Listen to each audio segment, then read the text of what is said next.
Wish you could go down the stairs just like this, but instead you find yourself going down like this.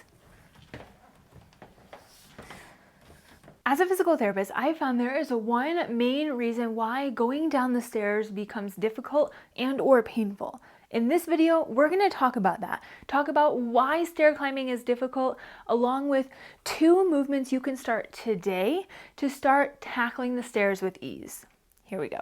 Let's first talk about why going down the stairs can become difficult. I think it's really important to understand why before we get into the movements, because they will make much more sense. When you're going down the steps, we're going to use this steps tool to demonstrate. As I step down, I am essentially controlling my entire body weight with one leg. This is, of course, a very slowed down and exaggerated version, but I want you to see how much control it actually requires. When you go up, you do not require that same amount of control. This is why going down the stairs can sometimes be more difficult than going up. Now, if you don't have the ability to control your full body weight, what happens is you may experience knee pain because the joint is taking more of the stress. You may experience some muscle tightness, and you may experience fear or lack of confidence because you don't trust that leg. This is also a reason why some people have better luck going down the stairs sideways. As I step down, it's not requiring as much muscle control from my leg. But if you want to tackle going down the stairs one after the other, it's time to build that control. I'm going to show you 2 movements to help you do that. One of my favorite movements to help gain the control you need to go down the stairs is actually sitting down. But I want you to test this and see how good you are at it at first. I want you to try to sit down slowly. Instead of plopping down, sit down with control.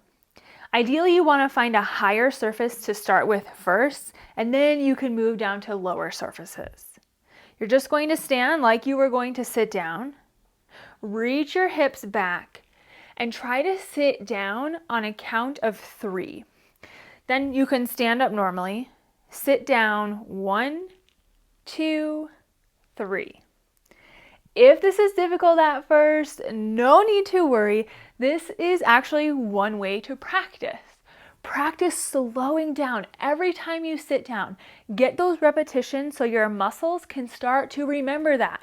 Start to build the control you need to tackle the stairs.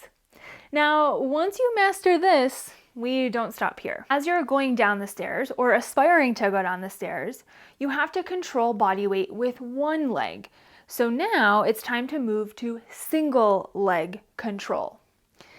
You're still finding a seating surface, again, preferably something higher to start with. All I'm going to do right now is stagger my feet.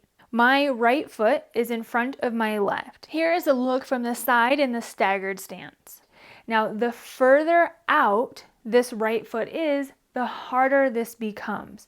The closer your foot is to that back leg, the easier it is. Keep that in mind.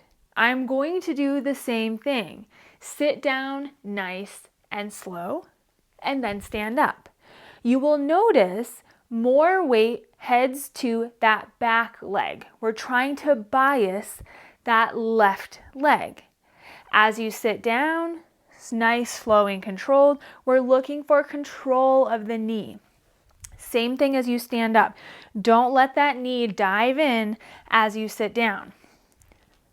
Nice, slow, and controlled, again, aiming for a count of 3. 1, 2, 3. One caveat with this is you may notice a difference in strength side to side. If that is the case, I want you to focus more on that side, meaning just doing a couple more repetitions. The idea is to shoot for 5 or 10 repetitions a day at first. Once you master about 10 to 15 on each side, then you're going to experiment with increasing the difficulty. One way to do that is focus on sliding this front leg a little farther out in front. This is going to allow more weight into that back leg and less supporting weight of this front leg. And you're going to continue to work on this until you are using mostly this back leg to sit down slowly and then stand up. Focusing on both double leg and single leg are both key to tackling going down the stairs with ease. Although these two movements are a great place to start, we are just scratching the surface.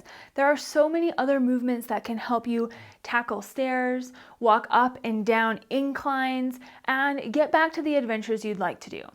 If you want to take this a step further and you are serious about getting better at the stairs, then hop inside my membership, Adventures for Life. Here you will have step-by-step follow-along workouts that will guide you to build the strength, balance, stamina, and confidence that you need. Go ahead and click the link below to learn more.